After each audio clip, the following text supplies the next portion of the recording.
I did hate myself because I wasn't what my parents wanted me to be.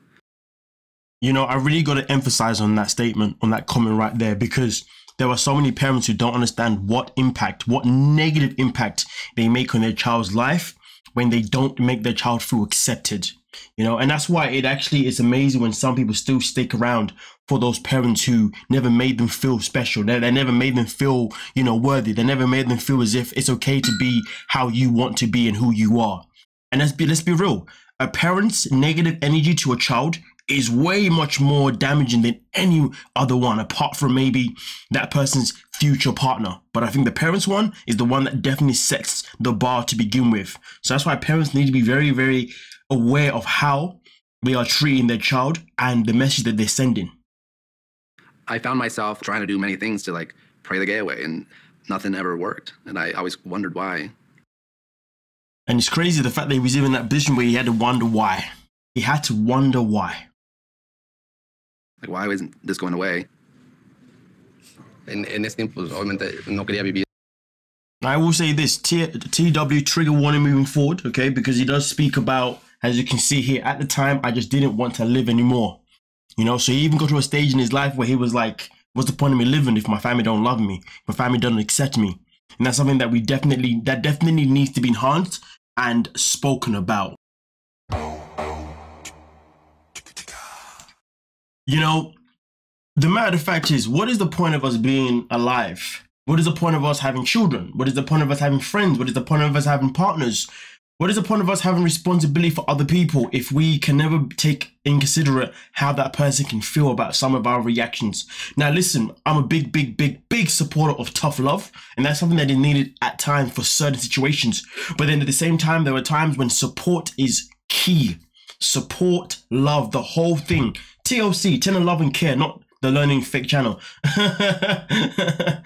The Never Not Learned Anything channel. But at the end of the day, why is it so many people lose their way in terms of the purpose of what is... Why do people lose their way in terms of the purpose of appreciating others?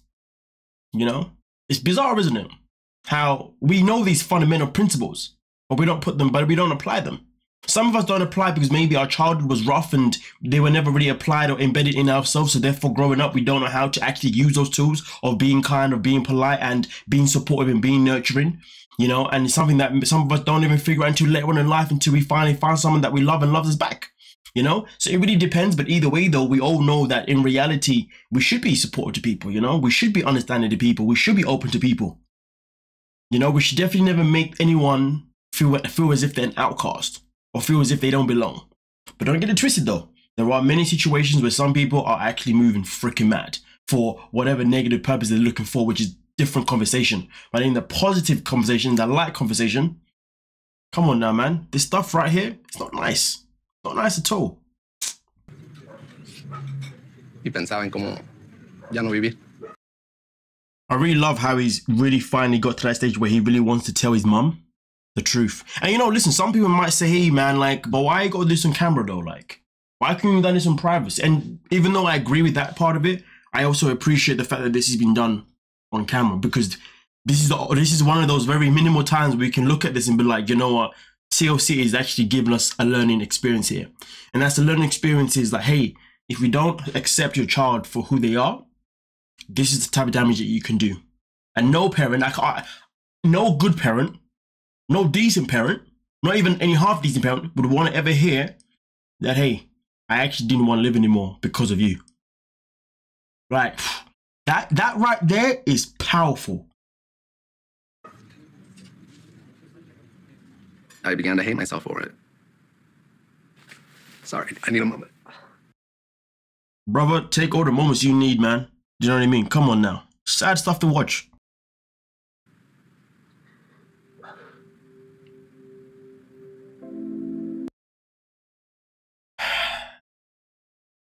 Just take this moment to just reflect on how maybe you may be treating others.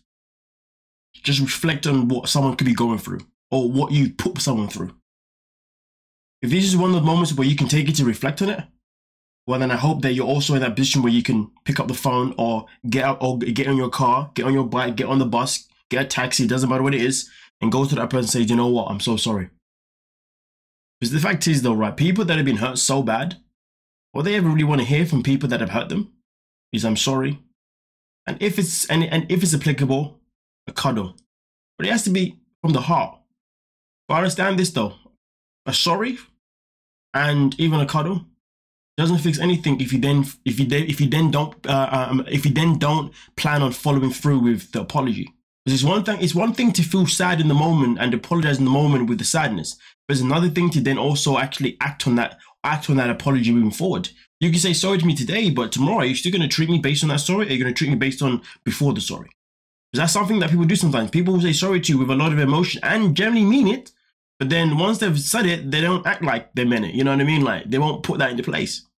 That's why personally, if someone says sorry to me, man, I'm like, well, man, you can say sorry you like to me, man. You know what I mean? Okay, I'll accept your sorry, but I got to see the action as well, though.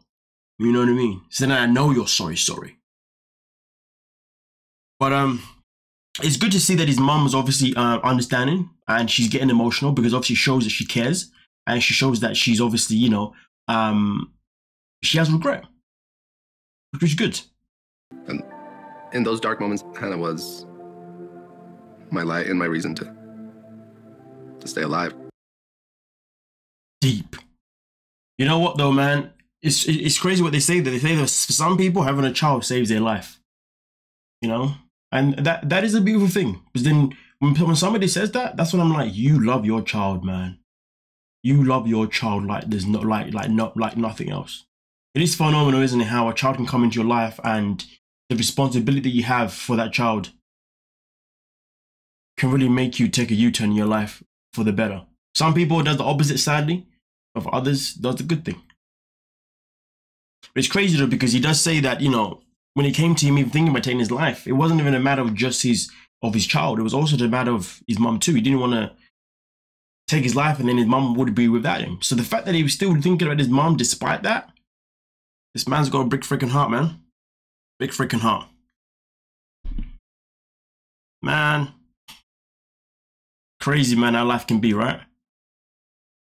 Yeah.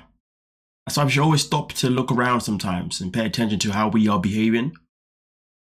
Yeah, and etc. It all depends on our situation, doesn't it? Hey.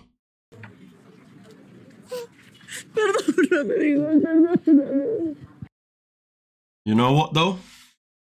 That's all he needed. That's all he ever needed. A cuddle.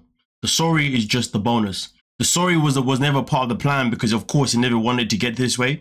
The moment that he came out and told his mum about his sexuality was the moment that he just wanted a cuddle and to be embraced. That's all he ever wanted from the very get-go. Sadly, it got to a point where the cuddle also came with a sorry. But either way, though, this is coming from a good place, right? Kudos. Absolute kudos. I think that's the right word. I've let my mom's fears hold me back, but now I have no excuses. It's time for me to make a decision and decide if I want to move to Mexico City. Hopefully you make the choice that's right for you, buddy. Good stuff. I think the good thing is before when he made certain choices to move away and all that kind of stuff, that was based on the fact that he wanted to get away and have his own fresh start and all that kind of stuff. But at least now when he's making these choices, he won't be making it on the basis of him having to run away anymore. He's making it on base of, is this going to be better for our relationship? And most importantly, is this going to be better for my own child? Because he does speak about moving to Mexico City would give his little girl more opportunities in terms of doing like clubs, like sports and competitions and all that kind of stuff, because they're in a city now where they are now, but it's very limited to what his daughter can do. So again, at least now his choice is going to be based on a more positive approach rather than a more of I'm running away approach, you know? And to be fair, I wish I knew what that felt like, to be honest with you. My one is more like, I just want to get away. I'm done. But hey, man, listen, beautiful stuff to see, beautiful stuff to see. You know what I mean? But hey, you guys let me know what you're thinking. Don't forget to like, subscribe, and of course, peace.